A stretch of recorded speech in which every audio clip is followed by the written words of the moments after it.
Hello everyone, আসসালামু আলাইকুম। আশা করি সকলে ভালো আছেন। আলহামদুলিল্লাহ আমিও ভালো আছি। তো আমি আজকে রান্না করছি লাউ দিয়ে টাকি মাছ। খুবই সুস্বাদু একটি তরকারি, কম মশলায়, খুবই অল্প মশলায় একটি মজাদার তরকারি। আশা করি পুরো ভিডিওটা দেখবেন। রেসিপিটা যদি আপনাদের ভালো লেগে থাকে তাহলে অবশ্যই বাসায় ট্রাই করে দেখবেন। লাউ কিনেছি, লাউটা অনেকটাই কুচি আর ছোট সাইজেরই মোটামুটি। এটা আমি আজকে টাকি মাছ দিয়ে রান্না করব। লাউ মূলত চিংড়ি মাছের সাথেই বেশি ভালো লাগে, কিন্তু আমি আজকে চিংড়ি মাছ দিয়ে রান্না করব না, কারণ আমার হাজব্যান্ডের চিংড়ি মাছে প্রচুর অ্যালার্জি। সেজন্য আমি আজকে টাকি মাছ দিয়ে লাউ রান্না করব। আমি এখন লাউটা কাটবো। আর আমাদের গ্রামে লাউ কাটা নিয়ে অনেক আগে থেকেই শুনে আসছি যে লাউকে নাকি এরকম মাছ বরাবর কাটা যায় না, মাছ বরাবর কাটলে নাকি ক্ষতি হয়। এটা কতটুকু সত্য আমি জানি না, তবে আমার দাদির মুখে কিংবা গ্রামের অন্যান্য বয়স্কদের মুখে আমি শুনে আসছি যে লাউ মাছ বরাবর কাটতে হয় না, এভাবে পাতালি সাইজের কাটতে হয়। তো আমি লাউটা কেটে নিচ্ছি। আর লাউয়ের সঠিকভাবে কাটার পদ্ধতি নাকি এইভাবে লাউ কাটতে হয়। কতটা সত্য আমি জানি না, তবে আমরা যেটা ছোটকাল থেকে শুনে আসছি সেটাই আপনাদের কাছে বললাম। এটা যে 100% কুসংস্কার সেটা আমি নিশ্চিত, তারপরও মানে গ্রামের লোকেরা বলে তাই একটু এইভাবেই কাটার চেষ্টা করলাম। লাউগুলো ছিলে পরিষ্কার করে ধুয়ে নেব। লাউ কিন্তু কাটার আগে ধুয়ে নিলে ভালো হয়, না হলে কিন্তু লাউ রান্না করার সময় কিন্তু লাউয়ের মধ্যে অনেক পানি ওঠে।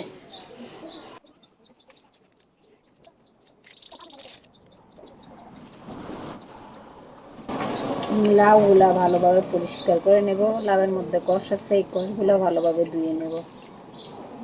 লাউ কাটার আগে ধুলে ভালো হয়, কেটে ধুলে লাউটা কিন্তু একদম পানসা হয়ে যায় আর পানি পানি থেকে যায়। লাউ রান্না করার সময় আমি একটু পাতলা পাতলা করেই কাটবো লাউগুলো।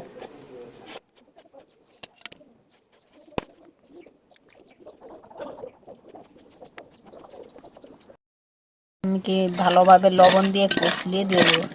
মাছ লবণ দিয়ে ধুলে হয় কি মাছটা একদম সাদা হয়, আর মাছের যে আঁশটা গন্ধটা থাকে ওই গন্ধটা কিন্তু থাকে না। আমি সব মাছই লবণ দিয়ে রান্না করার আগে লবণ দিয়ে ভালোভাবে ধুয়ে দিই।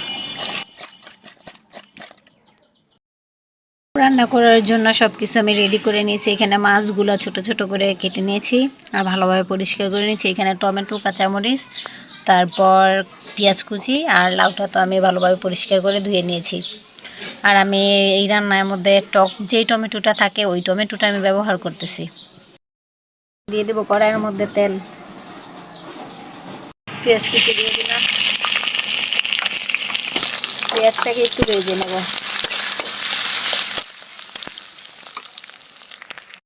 পেঁয়াজটা ভালো করে ভেজে নেব, অনেক নরম হওয়া পর্যন্ত, অনেকটা বেরেস্তা টাইপের হয়ে যাবে ওরকমভাবে ভেজে নেব।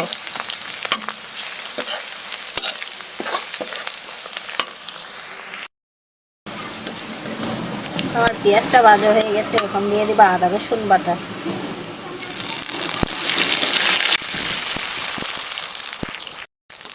হলুদ পাখিটা একটু কমে দেবো। আমি লাউটা একটু সাদা সাদা করে রান্না করবো, আর এখানে আমি কোনো মরিচ পাখি ব্যবহার করব না, আর কাঁচামরিচ ব্যবহার করবো। আর লাউটা একটু মিষ্টি মিষ্টি করার জন্য কোনো মরিচ ব্যবহার করা হয় না। পরিমাণ মতো লবণ দিয়ে দিলাম, দিয়ে দেবো সামান্য পানি।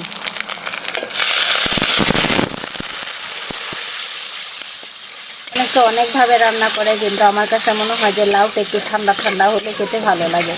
মশলা খুব কম দিয়ে রান্না করে। আমি ছোটোবেলা থেকেই দেখে এসেছি আমার মাকে এইভাবে রান্না করতে, তারপর আমার দাদি ওরাও এইভাবেই রান্না করতো, খুব অল্প মশলায় লাউটা রান্না করতো। মশলাটাকে ভালোভাবে কষিয়ে নেব। মশলাটা কষানো হয়ে গেছে, এখন আমি মাছগুলো দিয়ে দেবো। মাছগুলো দিয়ে আরও কিছুক্ষণ সময় মাছগুলো ভালোভাবে কষিয়ে নেব।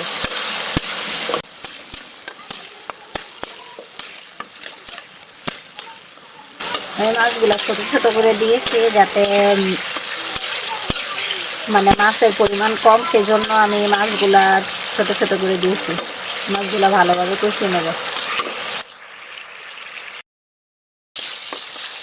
মাছগুলো কষানো হয়ে গেছে, আমি মাছগুলো এখন উঠিয়ে রাখবো, কারণ আমার বাচ্চারা খাবে।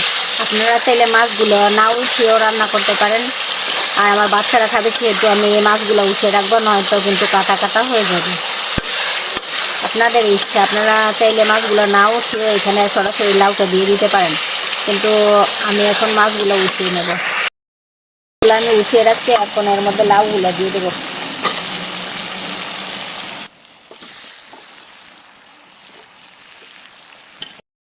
সাথে ভালোভাবে লাউগুলা মিশিয়ে নেব।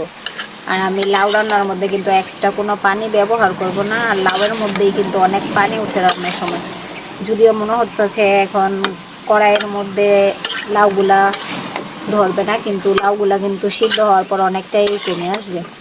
সাবধানতার সঙ্গে আমি ভালোভাবে লাউগুলাকে মশলার সাথে মিশিয়ে নিচ্ছি।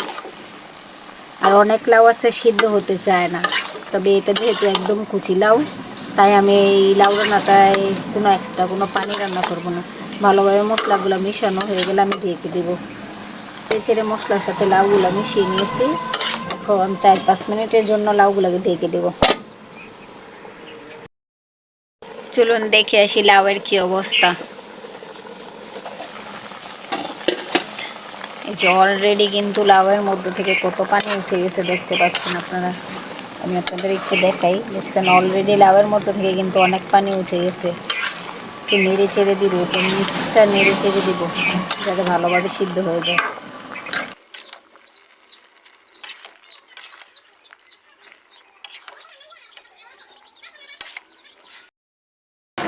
লাউ থেকে অলরেডি কিন্তু অনেক পানি উঠে গেছে দেখতে পাচ্ছেন, কিন্তু এখানে কিন্তু আমি কোনো পানি ব্যবহার করি না। লাউটা সিদ্ধ হচ্ছে আর লাউয়ের পানিগুলো ছাড়তে শুরু করছে। এখন আমি দিয়ে দেবো টমেটো এবং কাঁচামরিচ।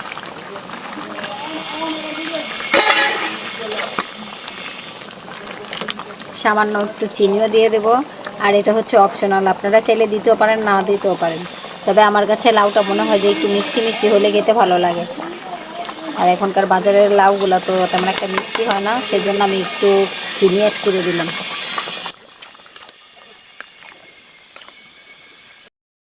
দেওয়ার পরে কিন্তু লাউয়ের কালারটা অনেকটা চেঞ্জ হয়ে এসেছে, লাল লাল মনে হচ্ছে। এখন আমি কষিয়ে রাখা মাছগুলো এগুলোর মধ্যে দিয়ে দেবো। টমেটো,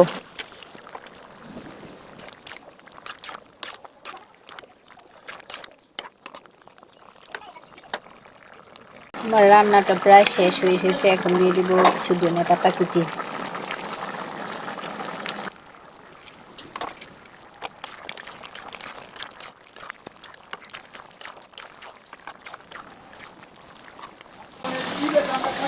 লাউগুলো একদম মোমের মতো কিন্তু সিদ্ধ হয়ে গেছে।